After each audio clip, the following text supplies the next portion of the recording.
why do you think people get angry if you start to discuss the basic truth that boys and men face disadvantages? Have you ever had it where you spend the whole day out in town, you're walking around meeting friends, go on a date or go for dinner, and you get home and you've had food stuck between your teeth all day, and it's embarrassing. That is what I think is going on at the left, where they've badged themselves, quite literally bought the t-shirt about their political ideas. They've badged themselves and made their political beliefs a fundamental part of who they are. Some people's jobs are quite literally dependent on certain political philosophies and theories being true. And people will fight to the death to defend them. They'll look in the mirror and be like, oh, oh no. And they'll get angry at everyone else not telling them.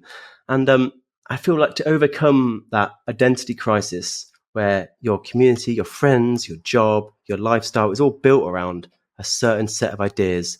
If something comes along that challenges ideas, it's a very difficult thing to change. It's like changing your skin. You can't really do it. So which is why I try not to identify with any political movement, neither MRA or feminism. I try to identify as George. And George is a constantly shifting selection of ideas that I'm able to bring in, take out as and when I choose. I'm not sort of confined to my community. I know there's I can't remember who said it, but he was saying how he's a psychologist and he talked about how opinions don't necessarily exist in someone's skull. They exist in a community. It's like a shared belief that a community has. It's not like in someone's mind. So to change someone's mind, you either have to disassociate yourself from that community and lose friends, family in the way that I described earlier, or you have to change the mind of the entire community. That's how you change someone's mind. And they're both extremely hard things to do, especially when you're talking about very important issues like domestic and sexual violence, where sadly a huge amount of men and women have personal experiences of that. And I genuinely try to understand, when people hate men, I try to understand what has happened to that person for them to hate men so much. When the same principle applies when I look at violent men. I don't just see them as an end product of violence. I try to look into what have they experienced so they've become this way. I truly believe that the vast majority of people are not born bad; they become bad from their experiences and their environment. So I try to challenge people to ask themselves, what sort of journey has that man been on? And in the same way, so the angry people I get in my comments and DMs, I try to ask, what have you experienced at the hands of men that has made you hate them so much? And I try to apologize. I'm sorry whatever happened to you happened, and I hope you give us a second chance. But do you think that most people who do hold those beliefs have had first-hand personal experience of being mistreated by men? Or do you think that they see a culture online that praises and raises up people who push back against men? As far as I can see, it's way more that mimetic, I am holding a belief that is currently politically popular to hold, which is I'm going to stand up for the dispossessed groups, and I will ignore information that suggests that a group which isn't commonly seen as being dispossessed actually might be. Therefore, men bad, women good, white bad, black good, immigrant good. Just think it's not easier. If I had a catchphrase, it would be treat the issue, not the gender. Just look at the issue, and if that issue impacts 80% of women, then 80% of the benefits will go to women. But we need to look at the issue and not see just genders. If you look at domestic violence, even in the most conservative estimates, 1 in 3 victims is a man, and yet there's virtually nowhere for men to go. So 1 in 3 victims, about 1% of refuges for men, and that is not acceptable. If I were to say there was a group of survivors who make up 1 in 3 victims and they are systematically shut out of refuges, people would lose their mind. I try that all the time. I'm like, if you look at homeless people, 90% of deaths are of one type of group, and people get outraged, upset, and then you reveal it's men, and then again they're confronted with the same sense of dissonance. But I don't know. It's just a lot. It's just a lot to overcome for some people, and I just don't think people are willing to put in the effort. It's too much part of their life, and it's a shame. It seems to me, I learned this originally from Destiny, but I know that you kind of hold a similar belief here, which is that one of the reasons that the right has dominated the conversation with men so much is because it's largely been evacuated by the left. That you don't get to tell men that they are a problem or have a problem or need to do better and not hold up any potential role models for them to step into. You have to provide a positive, inspirational, aspirational view for what men could become. And that has almost exclusively been dominated by the right. And, for every single person, I don't care who you are, that says, I have a problem with Andrew Tate, I have a problem with Jordan Peterson. Okay, who do you suggest instead? And I asked the guy who you helped me prep for that debate that I did in Qatar.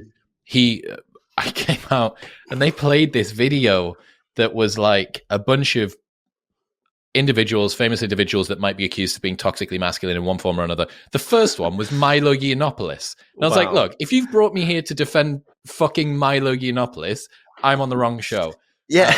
Jordan Peterson, Joe Rogan, the usual, David Goggins, the usual crowd.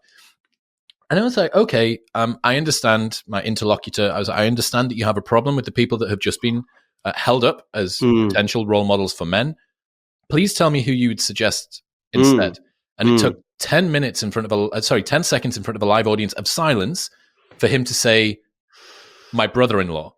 And I was like, how about somebody that we all know? And it was, I didn't mean to be mean, but I think it was a really important moment that showed, if you are from the left, it is really hard to find a positive image for what men could and should be.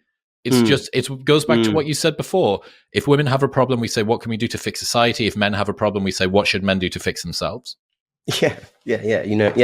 Quoting all my work now. Thank you. I feel like I would say a better example is like an example of a masculine man. Like there's often certain role models by left of men, but I wouldn't say they're traditionally masculine in the way they present themselves. And the strange thing is that the things that define masculinity, we do celebrate them, but in women. So when a woman is like confident and loud and in your face and a go-getter and a boss, and we love that. And quite rightly so. But if you say, oh yeah, man, confident, a go-getting, fierce, and a fighter, it's like, oh no, we don't like that. Toxic. And it's a shame because we just don't seem to be benefactors of the lessons of history, because this isn't the first time we've pathologized a gender. Like part of me thinks that toxic masculinity is just a modern equivalent of female hysteria, where we take female distress and we pathologize it as something to be treated, something that's wrong inside of them.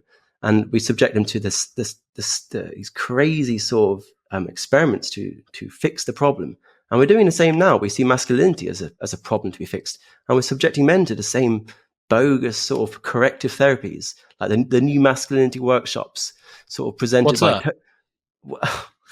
New masculinity workshops are like really, really expensive workshops that are about curing men of their masculinity, that are extraordinarily expensive and entirely ineffective. They're done by just Instagrammers who have done like a 6-week course on somewhere or other, and that thinks they're a therapist, a therapeutic coach, I think they have to call themselves. And it's basically about correcting the problems of masculinity. It's the same thing we subjected women to like 50 or 60 years ago for the so-called... What's the female hysteria? I don't know the story behind it. So female hysteria was basically a phenomenon that looked at women's distress, and it basically pathologized it as a problem to be solved. I think it was part of it was masturbation therapies that were a cure.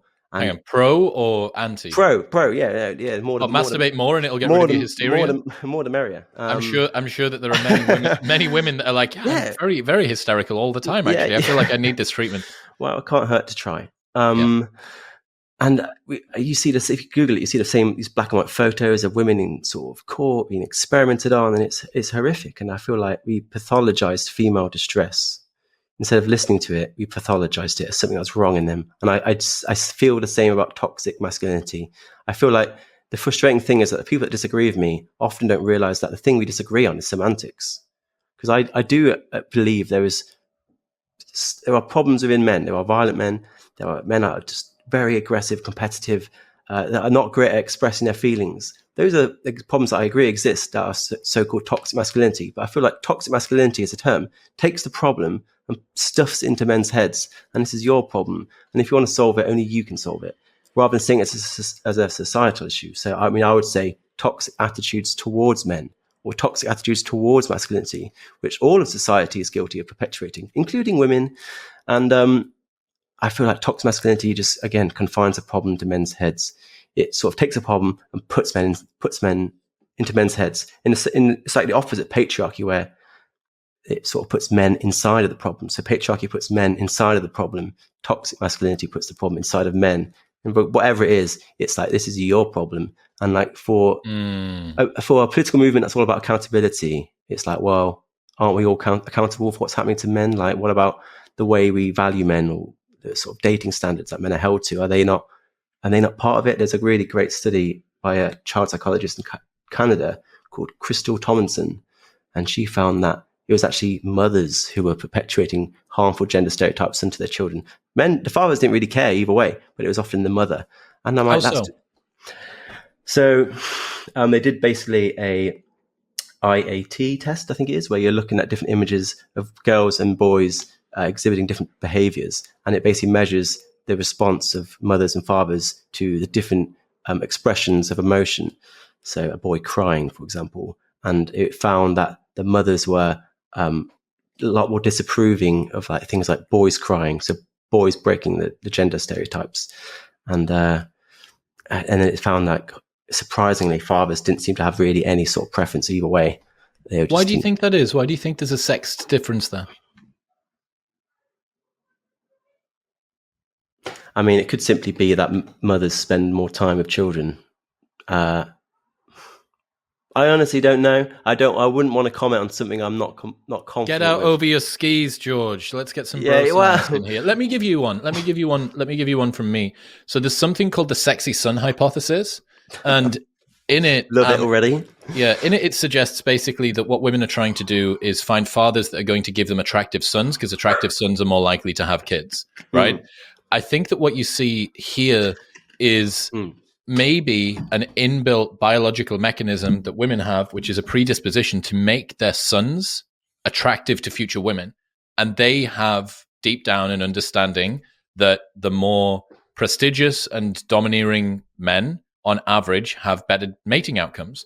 They're more likely, like, remember what we are. We are grandchildren optimizing machines. That's what humans are. We're not children optimizing machines. We are grandchildren optimizing machines. And once you get 2 generations away from you, away you go, crack on. But I think that could potentially be a big part of it. I loved your breakdown when we were talking about that conception of left and right and how people see it. One side is a mindless cacophony of anti-male bigotry, minimization and erasure. The other, an equally antiquated and equally restrictive worldview of alpha males and pickup artistry. So good. Did I say so that? good? Oh yeah, you did, mate. You wordsmithed that very well. Yeah. Well, I say a lot of stuff, don't I? Fan of your own work. But yeah, I think so. One of the things that you're trying to do is improve this conversation and improve the way that it's communicated. Given the fact that you're trying to display these ideas, what have you learned about the way that it is effective and ineffective? What is missing from the communication side of the conversation when it comes to this topic? I just think people just want to live in denial a lot of the time. Every single morning for over 3 years now, I've started my day the exact same way, which is with Element in water. Element contains a science-backed electrolyte ratio of sodium, potassium, and magnesium, and it is the best hydration drink that I've ever found. It tastes fantastic. It's super refreshing. Orange is just the most OP flavor in the world. It's absolutely phenomenal, and it helps to play a critical role in reducing muscle cramps and fatigue. It regulates your appetite, it optimizes brain health, and it helps curb cravings. They're also the exclusive hydration partner to Team USA weightlifting and relied on by tons of Olympic athletes and everyday high performers all around the world. Also, there is a no BS, no questions asked refund policy where you can buy a box completely risk-free, and if you do not like it for any reason, they will give you a refund during an unlimited duration, and you don't even need to return the box. That's how confident they are that you'll love it. Element are giving away a free sample pack of all 8 flavors with your first box if you go to the link in the description box below or drinklmnt.com/MW. That's drinklmnt.com/MW. What's happening, people? If you enjoyed that, then press here for the full, unedited episode. And don't forget to subscribe.